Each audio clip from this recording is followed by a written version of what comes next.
Looking deeply inside nature through the magnifying glass of science, designers extract principles, processes, and materials that are forming the very basis of design methodology.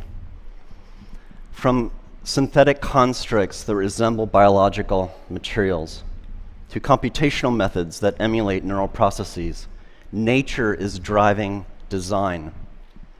Design is also driving nature.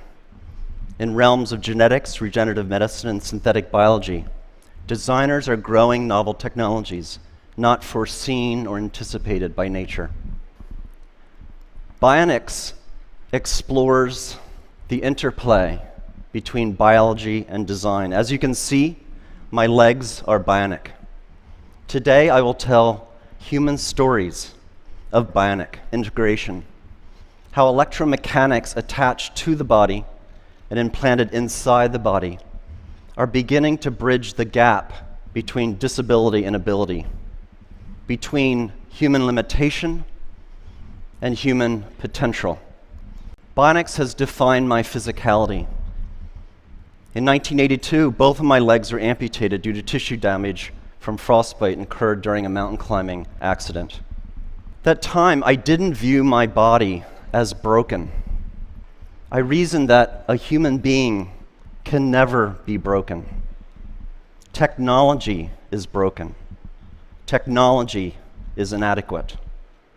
This simple but powerful idea was a call to arms to advance technology for the elimination of my own disability and ultimately to the disability of others. I began by developing specialized limbs that allowed me to return to the vertical world of rock and ice climbing.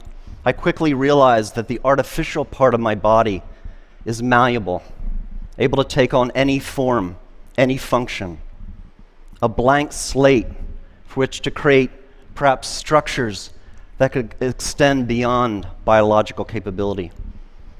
I made my height adjustable. I could be as short as 5 feet or as tall as I'd like. So when I was feeling badly about myself, insecure, I would jack my height up.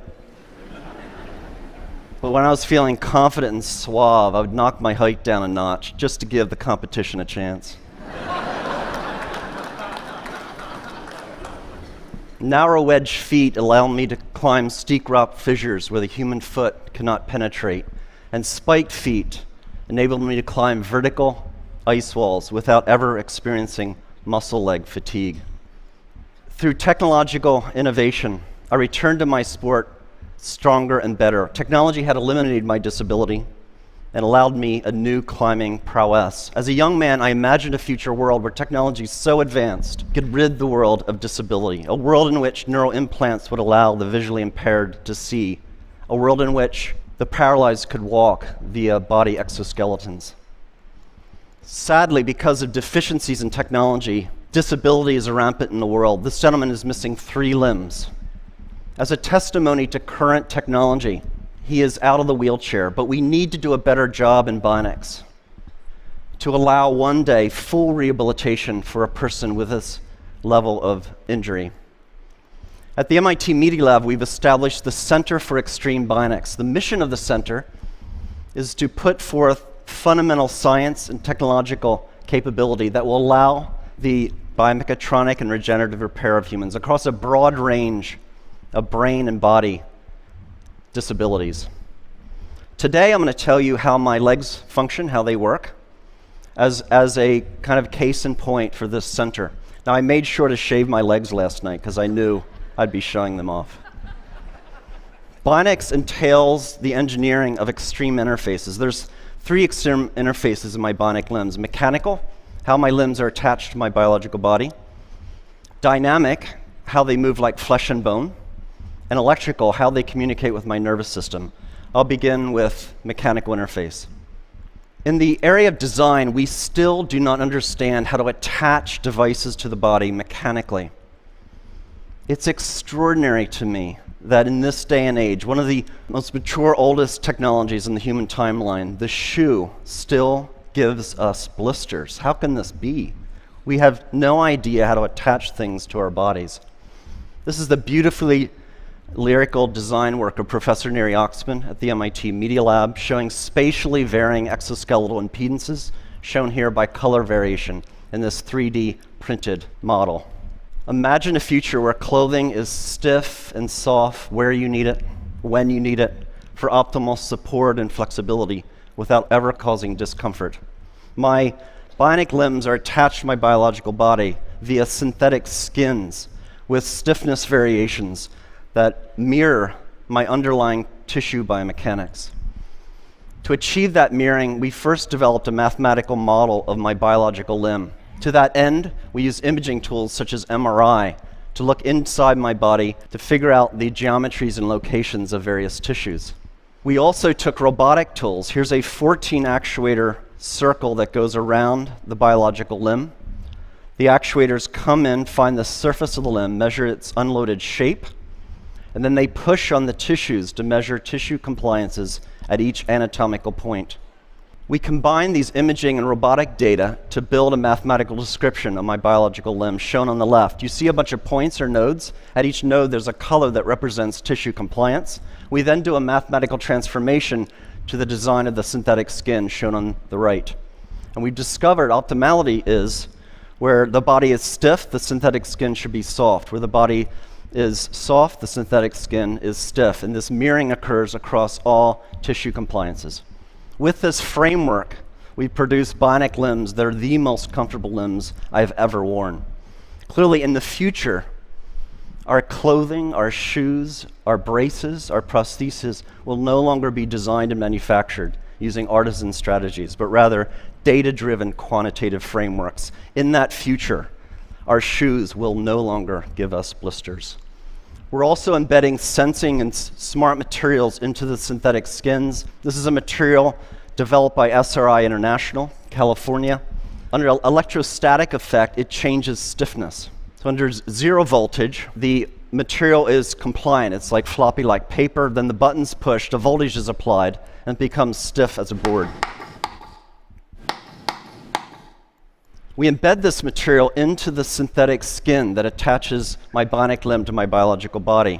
When I walk here, it's no voltage. My interface is soft and compliant. The button's pushed, voltage is applied, and it stiffens, offering me a greater maneuverability of the bionic limb. We're also building exoskeletons. This exoskeleton becomes stiff and soft in just the right areas of the running cycle to protect the biological joints from high impacts and degradation. In the future, we'll all be wearing exoskeletons in such common activities such as running. Next, dynamic interface. How do my bionic limbs move like flesh and bone? At my MIT lab, we've studied how humans with normal physiologies stand, walk, and run. What are the muscles doing, and how are they controlled by the spinal cord? This basic science motivates what we build. We're building bionic ankles, knees, and hips. We're building body parts from the ground up. The bionic limbs that I'm wearing are called biomes. They've been fitted to nearly 1,000 patients, 400 of which have been US wounded soldiers. How does it work? At heel strike under computer control, the system controls stiffness to attenuate the shock of the limb hitting the ground. Then at mid-stance, the bionic limb outputs high torques and powers to lift the person into the walking stride, comparable to how muscles work in the calf region. This bionic propulsion is very important clinically to patients. So on the left, you see the bionic device worn by a lady. On the right, a passive device worn by the same lady that fails to emulate normal muscle function, enabling her to do something everyone should be able to do, go up and down their steps at home. Bionics also allows for extraordinary athletic feats. Here's a gentleman running up a rocky pathway. This is Steve Martin, not the comedian, who lost his legs in a bomb blast in Afghanistan. We're also building exoskeletal structures using these same principles that wrap around a biological limb. This gentleman does not have any leg condition, any disability. He has a normal physiology. So these exoskeletons are applying muscle-like torques and powers so that his own muscles need not apply those torques and powers. This is the first exoskeleton in history that actually augments human walking. It significantly reduces metabolic cost. It's so profound in its augmentation that when a normal, healthy person wears the device for 40 minutes and then takes it off, their own biological legs feel ridiculously heavy and awkward. We're beginning the age in which machines attached to our bodies will make us stronger and faster and more efficient. Moving on to electrical interface, how do my bionic limbs communicate with my nervous system? Across my residual limb are electrodes that measure the electrical pulse of my muscles that's communicated to the bionic limb. So when I think about moving my phantom limb, the robot tracks those movement desires. This diagram shows fundamentally how the bionic limb is controlled. So we model the missing biological limb, and we've discovered what reflexes occurred, how the reflexes of the spinal cord are controlling the muscles. And that capability is embedded in the chips of the bionic limb. What we've done then is we modulate the sensitivity of the reflex, the modeled spinal reflex, with the neural signal. So when I relax my muscles in my residual limb, I get very little torque and power.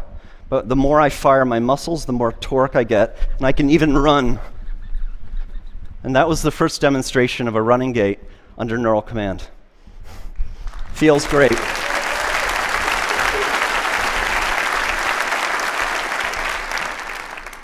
We want to go a step further. We want to actually close the loop between the human and the bionic external limb.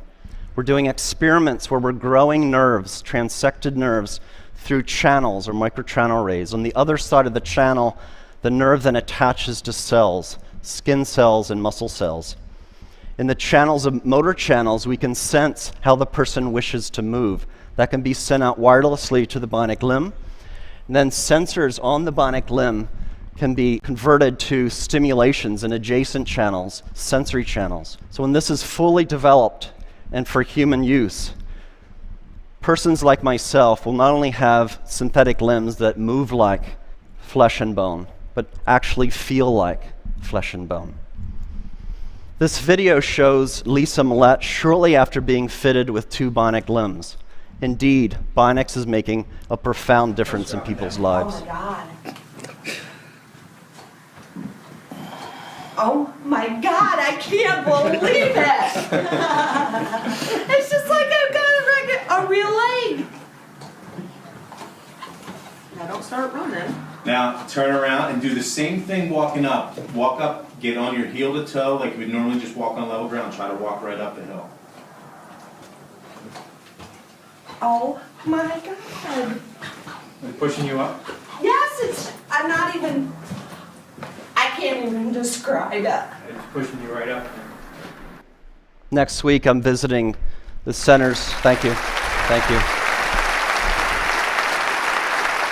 Thank you. Next week, I'm visiting the Center for Medicare and Medicaid Services, and I'm going to try to convince CMS to grant appropriate code language and pricing so this technology can be made available to the patients that need it.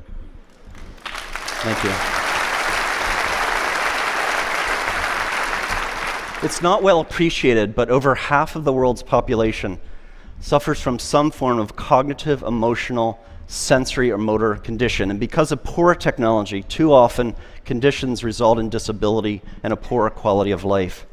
Basic levels of physiological function should be a part of our human rights. Every person should have the right to live life without disability if they so choose.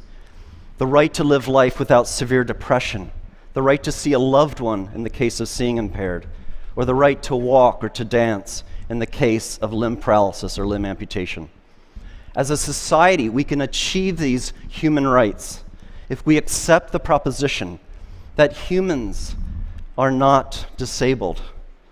A person can never be broken.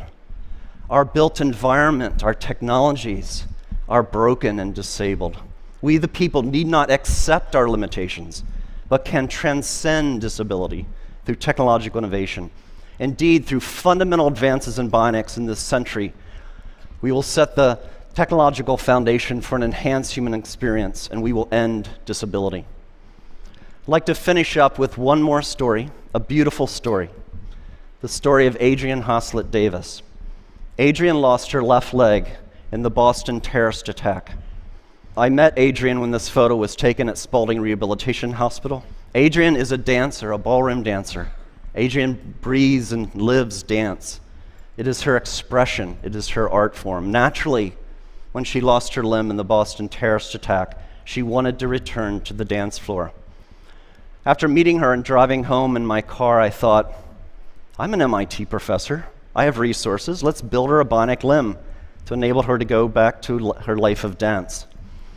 Brought in MIT scientists with expertise in prosthetics, robotics, machine learning, and biomechanics. And over a 200-day research period, we studied dance. We brought in dancers with biological limbs, and we studied how do they move? What forces do they apply on the dance floor? And we took those data and we put forth fundamental principles of dance, reflexive dance capability, and we embedded that intelligence into the bionic limb. Bionics is not only about making people stronger and faster. Our expression, our humanity can be embedded into electromechanics. It was 3.5 seconds between the bomb blasts and the Boston terrorist attack. In 3.5 seconds, the criminals and cowards took Adrian off the dance floor. In 200 days, we put her back. We will not be intimidated, brought down, diminished, conquered, or stopped by acts of violence.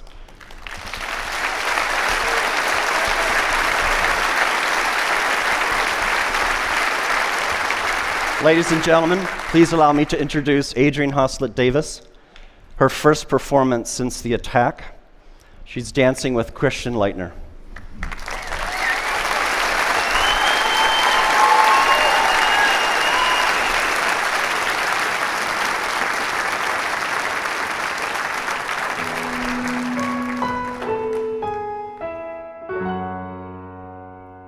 Ring my bell, ring my bells. Ring my bell, ring my bells. Ring my bell, ring my bells. Ring my bell, ring my bells. Sometimes you love it, sometimes you don't. Sometimes you need it, then you don't, and you let go. Sometimes we rush it, sometimes we fall. It doesn't matter, baby, we can take it real slow.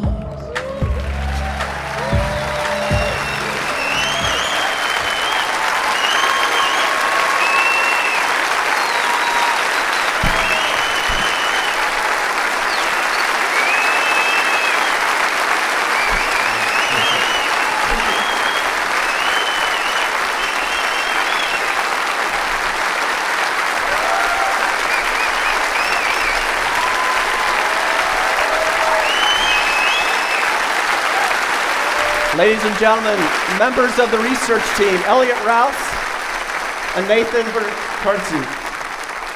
Elliot and Nathan.